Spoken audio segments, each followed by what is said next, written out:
All right, everyone. So welcome to this new segment I'm going to be doing for each of the different planets, each of the different houses and signs and aspects between the signs and etc.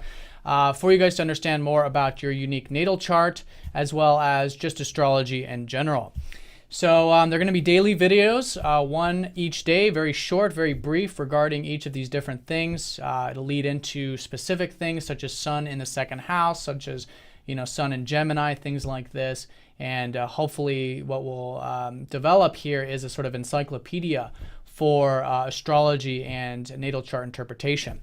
So today I want to talk about a very fundamental aspect of the self, which is the sun. If you look up at the sky, there's two very bright objects that we use in astrology. The brightest that we use, the sun and the moon. Interestingly, both equal in size in the sky, which essentially represents two very important aspects of the self or of the astrology chart. And I would say they're both equally important here.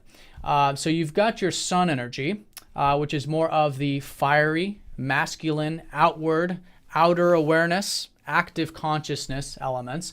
And then you've got the moon, which is more of the internal, receptive, feminine aspects of the self, which I'll cover tomorrow.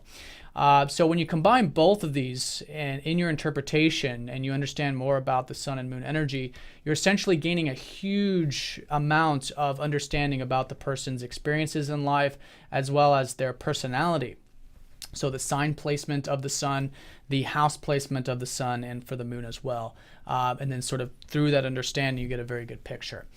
So looking at the sun, essentially, if you look at the sun in the sky, it's very bright. It just shines. It just is. It doesn't care too much if you're hot, doesn't care too much if you're cold. It's just doing its thing. And so this is a very important interpretation because it's essentially that aspect of the self. The part of the self that just shines, that just is the way that it is, as the person is. So here it's, it's the person's focus, it's the person's vitality, it's the person's life force, their active awareness, their intrigue, their interest, what are they interested in, what are they focused on, right? These kinds of things are represented by the sun.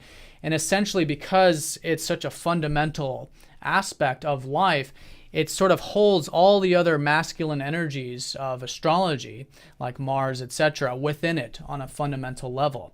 So it's everything that is about vigor, taking action, activeness, pursuing in the external sense, focused on the external sense, right? So very important part here, if you look at this in terms of sign and house placement. For example, if you look at the sun in the 8th house, these individuals have the awareness, just without even having to think about it, just an awareness of everything that is behind the surface, because 8th house is everything behind the surface, under the surface, hidden, not normally seen. But these individuals can see that, and there's nothing they have to do. It just is. So they just have the natural intrigue. They're naturally focused on it, and it's a big part of their personality over time, as through life, as we have those types of experiences. So you do the same thing for the sign placement, which is the characteristics, because you've got the house, which is the area of life, which we'll talk more about. Then you've got the sign, which is the way it's done, the characteristics. And so, for example, Gemini, the way this individual would do it in that 8th house is through inquisition, is through wanting to understand more about it rationally or practically. How does it apply? What does it mean scientifically, perhaps? So you can see it's very powerful to see where the sun is in the chart, especially when you take the house and sign placement. And essentially what you're looking at is the most fundamental aspect of active consciousness for the individual.